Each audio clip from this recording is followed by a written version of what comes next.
Hello बच्चों, कैसे हैं आप लोग। मैं अरविंद आर्या स्वागत करता हूं आपका इस यूट्यूब चैनल पर। आज हम क्लास 10th का एक चैप्टर है जिसका नाम है प्रकाश का परावर्तन। इसका वीडियो हमने 2 दिन पहले भी बना चुका है और ये अगला वीडियो है। और इस चैप्टर में, इस लेक्चर में अभी हम देखेंगे कि परावर्तक सतह किसको कहते हैं, आपतित किरण किसको कहते हैं, परावर्तित किरण किसको कहते हैं। ये जो भी कंफ्यूजन आपके माइंड में है वो बिल्कुल इस वीडियो के बाद बिल्कुल दूर हो जाएगा। तो चलिए देखते हैं इस वीडियो में। सबसे पहला टॉपिक है परावर्तक सतह, जिसको कहते हैं रिफ्लेक्टिव सरफेस। परावर्तक सतह कुछ नहीं होता है, जिससे मान लीजिए दीवार में अगर आप गेंद फेंक रहे हैं दीवार पर, तो गेंद क्या जाएगा, जाएगा, टकराएगा, फिर से वापस आएगा। जैसे समझिए ये दीवार है, क्या है, ये दीवार है, और आप अगर गेंद फेंक रहे हैं,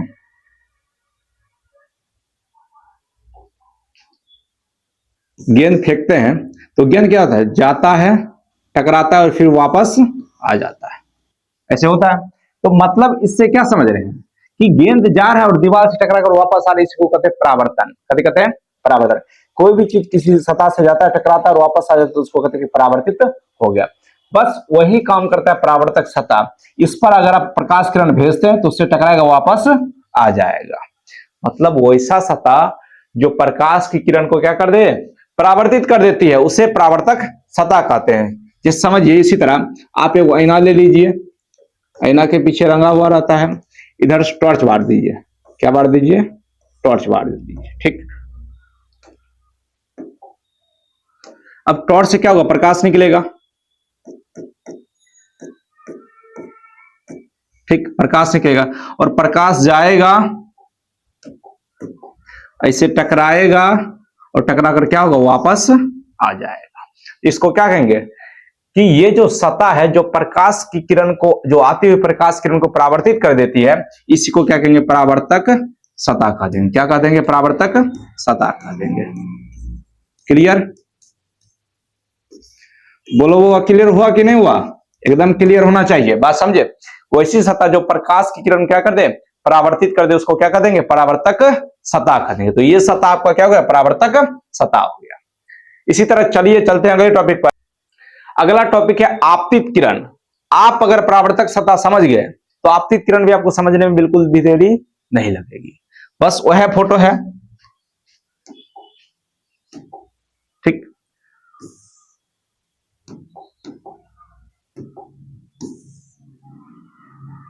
ये समझिए कहते हैं परावर्तक सतह है।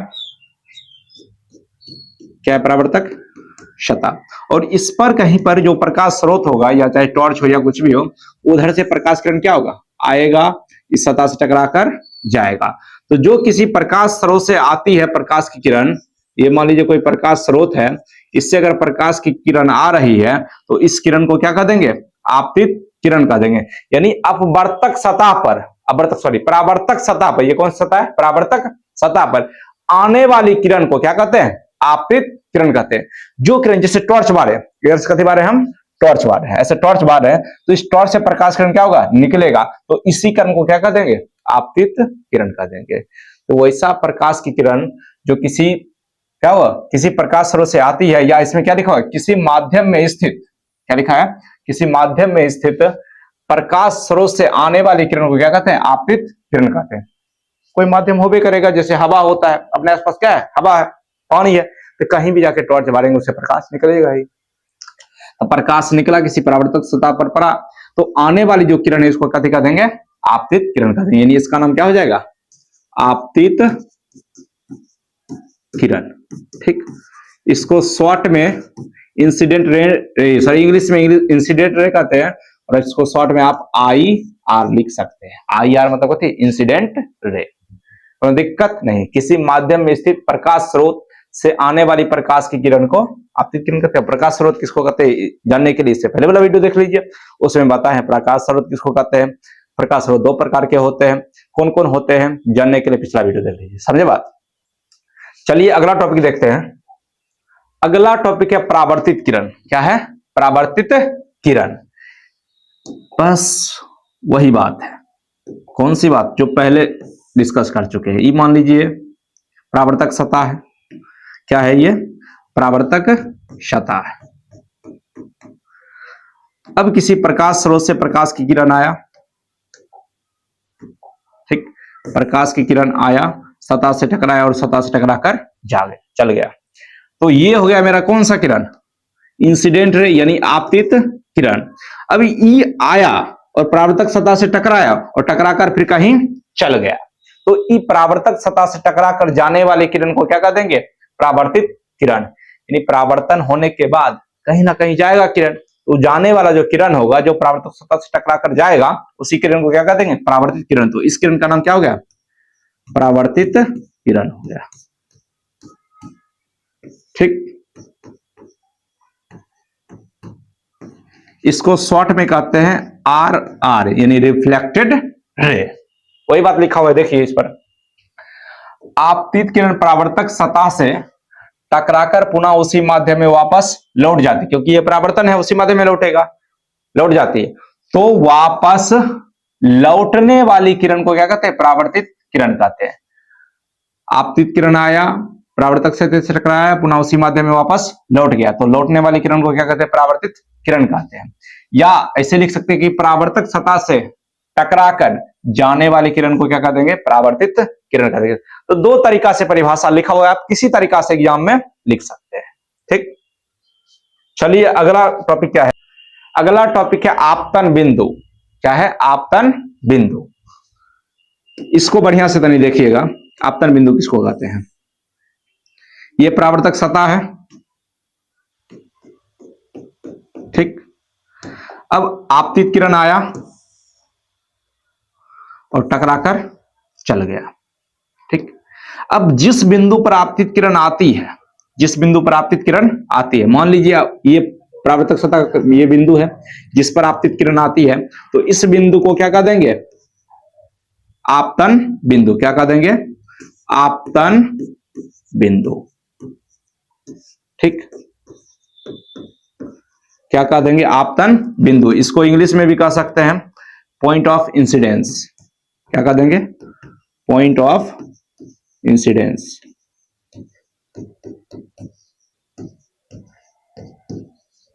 ठीक, क्या लिखा हुआ है, परावर्तक सतह के जिस बिंदु पर, परावर्तक सतह के जिस बिंदु पर आपतित किरण आती है, उस बिंदु को क्या कह देंगे, आपतन बिंदु कह देंगे। बहुत ही बढ़िया परिभाषा लिखा हुआ है। आपको यह कॉन्सेप्ट क्लियर होना चाहिए कि परावर्तक सतह के जिस बिंदु पर आपतित किरण, ये क्या है, आपतित किरण है, ये परावर्तित किरण है। आपतित किरण जिस बिंदु पर आएगी उसको क्या कह देंगे, आपतन बिंदु कह देंगे। ठीक, अगला टॉपिक है आपतन कोण।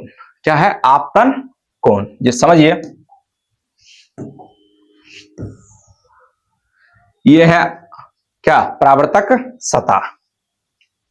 क्या है, ये परावर्तक सतह है, ठीक। अब देखिए, इस पर कोई किरण आया, ठीक, और किरण टकराकर चला गया। देखो अविलंब नहीं बताए हैं, अगले टॉपिक में बता देंगे अविलंब। अविलंब क्या होता है कि अपवर्तक सतह पर खींचा गया लंब अविलंब कहलाता है। ये बीचों बीच खींचा जाता है। कैसे खींचा जाता है, बीचों बीच, ऐसे। ये क्या है, अविलंब है। इसका नाम क्या है, अविलंब। ठीक, आगे डिस्कस कर लेंगे। तो ये कौन सा किरण है, आपतित किरण। ये कौन सा किरण है, आपतित किरण। और ये कौन सा किरण है, परावर्तित किरण। ठीक, ये आपतित किरण है, ये परावर्तित किरण है। अब समझिए कि आपतित किरण और अभिलंब के बीच में कुछ ना कुछ एंगल बन रहा है। आपतित किरण और अभिलंब के बीच में कुछ ना कुछ एंगल बन रहा है, और इसी कोण को क्या कह देंगे, आपतन कोण। एकदम क्लियर होना चाहिए। ये कौन सा किरण है, आपतित किरण। ये क्या है, अभिलंब। आपतित किरण और अभिलंब के बीच में बनने वाले कोण को आपतन कोण कहते हैं। इसको कोण आई से सूचित किया जाता है। किससे, कोण आई से। वही बात लिखा हुआ है कि आपतित किरण तथा अभिलंब के बीच में बनने वाले कोण को क्या कहते हैं, आपतन कोण कहते हैं। इसे कोण आई से सूचित किया जाता है। ठीक, यहीं पर समझ लेते परावर्तन कोण किसको होते हैं। देखो, ये परावर्तित किरण है, ये अभिलंब है। ये कौन सा किरण है, परावर्तित किरण, ये अभिलंब है। और परावर्तित किरण और अभिलंब के बीच में भी कुछ ना कुछ कोण बनेगा। देखिए ऐसा है ना, ऐसे। तो ये हो गया मेरा कौन सा किरण, परावर्तित किरण, और ये अभिलंब। तो इसके बीच में क्या भी बनेगा, कुछ ना कुछ कोण बनेगा, जिसको कथी कहते हैं, कोण आर। कोण आर क्या है? परावर्तन कोण। ये है मेरा आपतन कोण,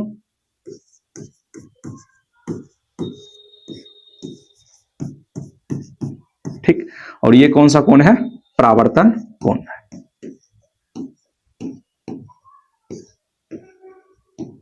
कोई दिक्कत? बात बुझे? ये आपतन कोण और ये परावर्तन कोण है। अगला टॉपिक है परावर्तन कोण ही है, समझा चुके हैं। क्या लिखा हुआ है? परावर्तित किरण तथा अभिलंब के बीच में बनने वाले कोण को परावर्तन कोण कहते हैं। इसे कोण आर से सूचित किया जाता है। ये सब चीज लिखा हुआ है, आप बढ़िया से इसका परिभाषा लिख सकते हैं, नोट्स बना लीजिएगा, ठीक है। चलिए लास्ट और अंतिम टॉपिक है अभिलंब। वही बात है जो पहले बता चुके हैं, कुछ नहीं है अजी, कुछ नहीं। देखिए ये परावर्तक सतह है, क्या है? परावर्तक सतह है। अब इस पर मान लीजिए 90 डिग्री पर लंबवत यानी कोई रेखा खींच देते हैं और इसी रेखा को क्या कर देंगे? अभिलंब कह देंगे। ये क्या है? अभिलंब है, ठीक। इसको इंग्लिश में नॉर्मल कहते हैं, इसको शॉर्ट में एन से भी लिखा जाता है। परावर्तक सतह पर खींचे गए लंब को क्या कहते हैं? अभिलंब कहते हैं। यही सारा चीज है। आशा करते हैं आपको अच्छे से समझ में आया होगा। आज का वीडियो यहीं तक रहने देते हैं, फिर मिलेंगे अगले वीडियो में किसी नए टॉपिक के साथ। तब तक के लिए स्वस्थ रहिए, मस्त रहिए। धन्यवाद।